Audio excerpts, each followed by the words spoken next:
170 sorties, 3 days, and a stretch of ocean east of the Philippines. Those numbers do not sound dramatic at first. But to every military planner watching from Tokyo to Manila to Washington, they meant something very specific. They meant that China's aircraft carrier, Liaoning, was getting better, much better, at operating far from home. From May 26 to May 29, 2026, China's Liaoning Carrier Strike Group trained hard in the Philippine Sea, just east of Luzon. Japan's military tracked every move. The destroyer JS Asahi shadowed the formation. And when Japan released its official report on June 1, the headline figure was clear: 170 aircraft sorties in roughly 3 days. 80 launches and recoveries on May 26 alone. 50 on May 27. 40 more on May 28. For Beijing, the official line was simple: routine training. But was it? Today, we are going to break down exactly what happened, why the Philippine Sea is becoming one of the most watched bodies of water in the world, and what China's growing carrier power means for the Philippines, Japan, and the entire Western Pacific.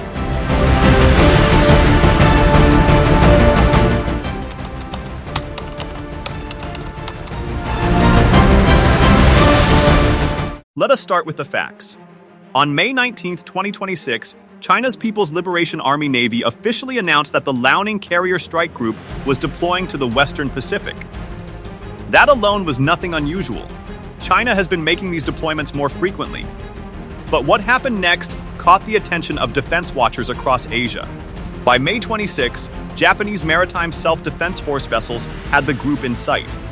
The strike group was operating about 1,090 kilometers south of Okino Torishima, Japan's southernmost island. That puts it squarely in the Philippine Sea, east of Luzon, the main island of the Philippines. The carrier group was not small. Alongside the Liaoning itself, Japan tracked a Renhai-class guided missile cruiser, the CNS Wuxi, one of the most powerful surface combatants in China's fleet. There was also a Luoyang 3 class guided missile destroyer, a Zhangkai 3 class frigate, and a fast combat support ship. By May 29, the group was sailing southeast, deeper into the Pacific. And the whole time, they were flying. Constantly, 80 sorties on day 1, 50 on day 2, 40 on day 3, a total of 170 in 3 days. Japan Joint Staff Office, June 1st, 2026 now. A quick word on what a sortie actually is. A sortie is one flight by one aircraft. Every single launch and recovery tests the pilots, the deck crews, the maintenance teams, and the command systems all at once. Sustaining a high sortie rate is one of the hardest things a carrier navy does. It requires precise coordination, experienced crews, and reliable aircraft. For context, the United States Navy places enormous importance on sustained sortie rates during combat operations. Getting a carrier to reliably launch dozens of flights per day is a benchmark of real operational readiness. China reaching 80 sorties in a single day is not trivial. It shows a navy that is learning, drilling, and improving.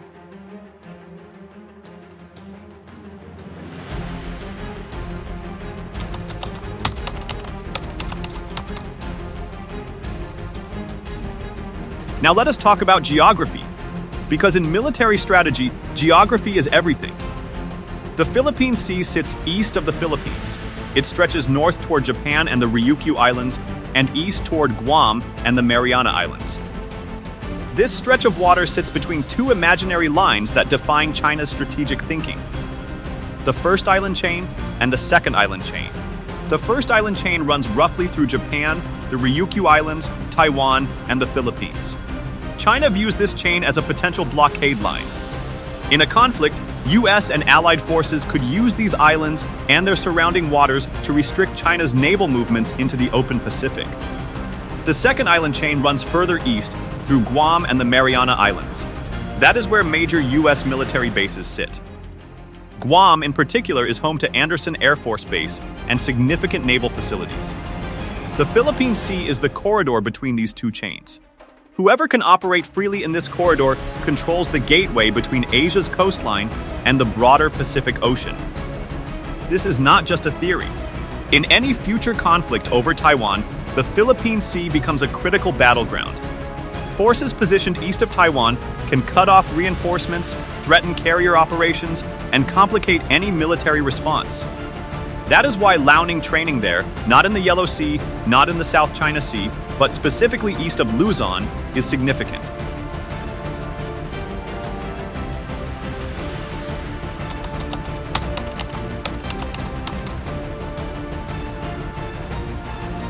To understand what Liaoning is doing, you need to understand China's long journey to get here.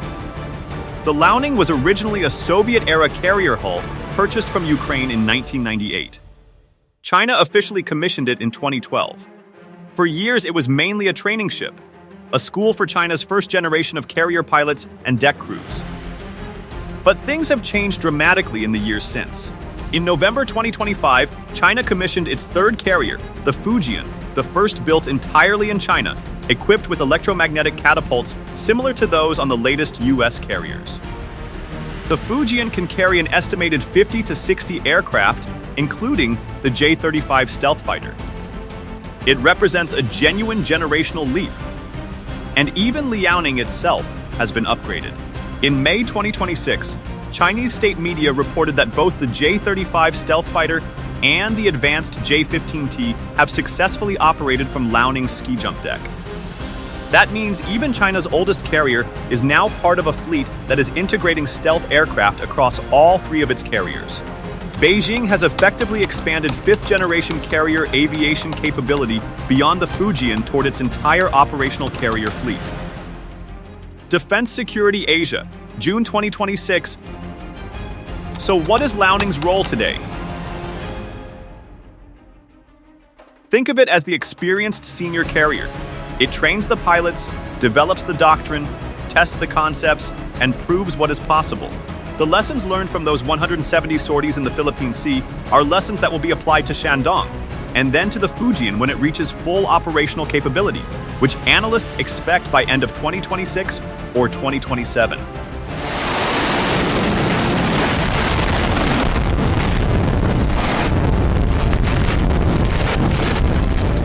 China now has 3 carriers.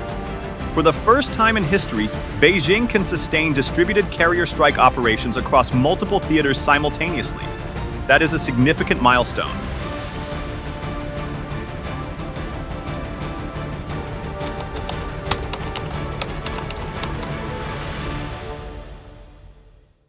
Japan's response to the Liaoning deployment deserves attention.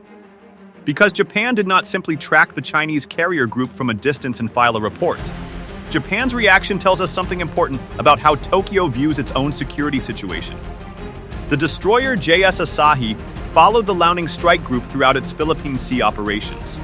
Japan's Air Self-Defense Force was on alert, and on June 1st, Japan's Joint Staff Office released a detailed public briefing, maps, sortie figures, ship compositions, coordinates. Japan made sure everyone knew what China was doing. Why does Japan care so much about Chinese carrier operations east of Luzon? Because of Taiwan.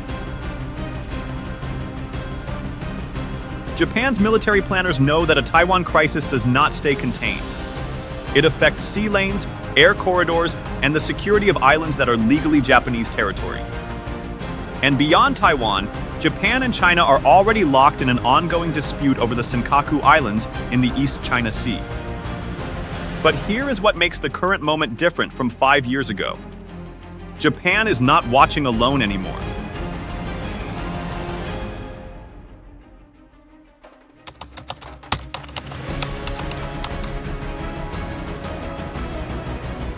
The armed forces of the Philippines had an embarrassing moment when the Liaoning story broke. When a journalist asked AFP spokesperson retired Admiral Roy Vincent Trinidad about China's carrier operations east of Luzon, his answer was candid. There has been no report on that yet, but I will check on it. It's the first time I heard about that.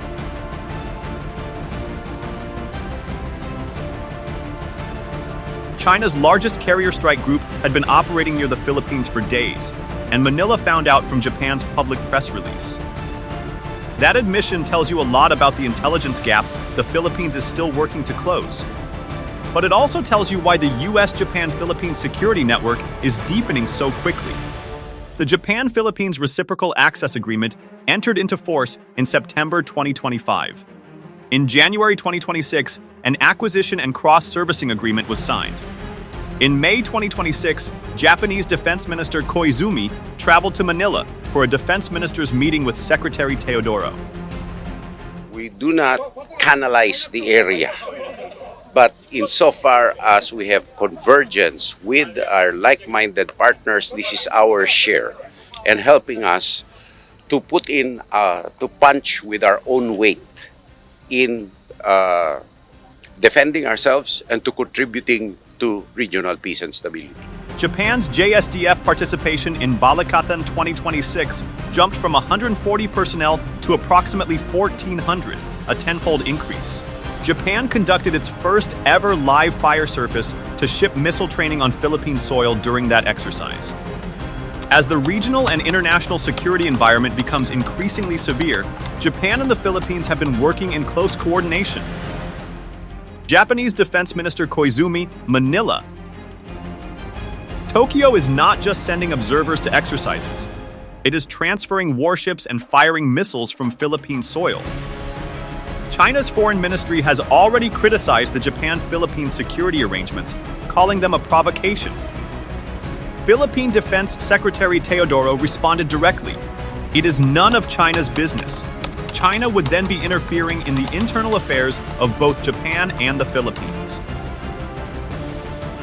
Beijing is watching all of this closely. And the Liaoning deployment east of Luzon came at a moment when that network of Japan-Philippines-US cooperation was expanding faster than at any point in recent history. Whether or not that timing was deliberate, the optics were unmistakable.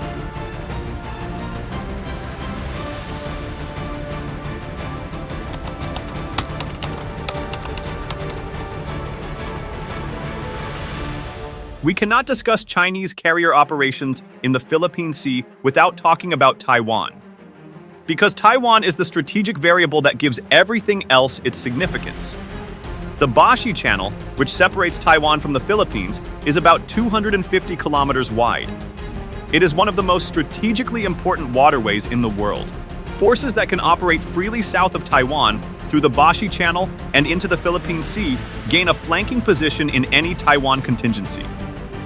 In a conflict scenario, if Chinese carrier forces can operate east of Taiwan, they can threaten U.S. naval assets approaching from Guam, complicate Allied air operations, and extend China's defensive perimeter far beyond its own coastline. The scenarios that U.S. and Allied military planners rehearse, including at Balikatan 2026, where exercises were conducted near the Batan's Islands just south of Taiwan, all involve exactly this geography.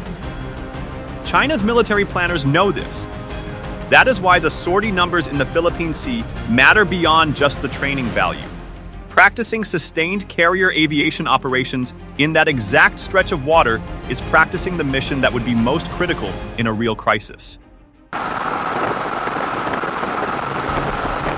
To be clear, nothing about the Liaoning's deployment in late May 2026 indicates an imminent conflict. But military readiness is built over years of exercises. What China is building right now is the capability to act, if it ever chooses to.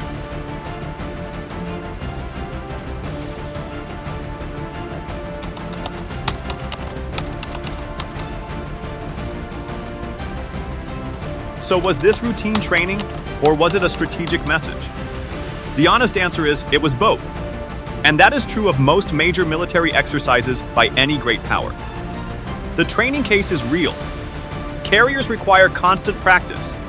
Sortie generation degrades without regular drilling.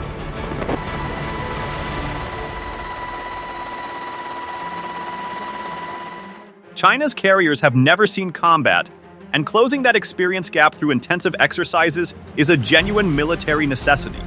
As one analyst at 1945 noted in March 2026, China's carriers have not launched a single fighter in combat. And that inexperience gap with the US Navy, which has decades of combat carrier aviation, remains significant. But the signaling case is also real. The deployment came at a moment of intense Japan-Philippines security cooperation. Balikatan 2026 had just concluded with Japan firing surface to ship missiles from Philippine soil, a historic first. The timing of the Liaoning's Philippine Sea operations overlapping with all of this is unlikely to be coincidence. Major powers routinely use military exercises to communicate. The United States does it with carrier deployments to the Western Pacific. China does it. The message to Japan, the Philippines, and the United States is simple. We can be here, we can operate here, and we are getting better at it every time.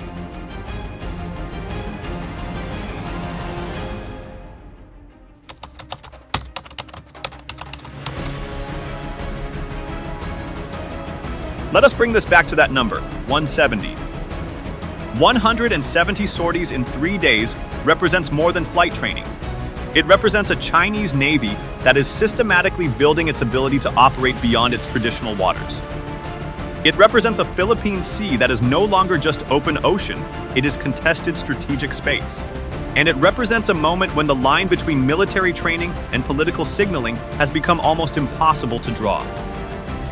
For the Philippines, the lesson is urgent. Manila learned about Chinese carrier operations east of Luzon from Japan's press release, not from its own intelligence.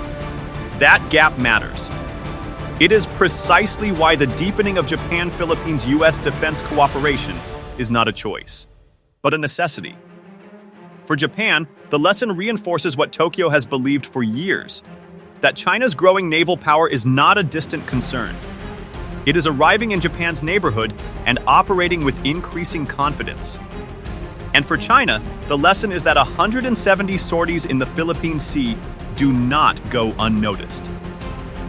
Every launch, every recovery, every mile sailed, all of it is tracked, analyzed, and factored into the military planning of every nation in the region. The Western Pacific is no longer a place where great power competition happens in diplomatic meetings and policy papers. It is happening in real time, at sea, with aircraft, warships, and carrier strike groups operating at full tempo. And the Liaoning's latest deployment is one more chapter in a story that is still being written. If this analysis helped you understand what is really happening in the Indo-Pacific, subscribe to Indo-Pacific Report for more deep dive coverage of the region. Share this video with anyone who wants real context, not just headlines.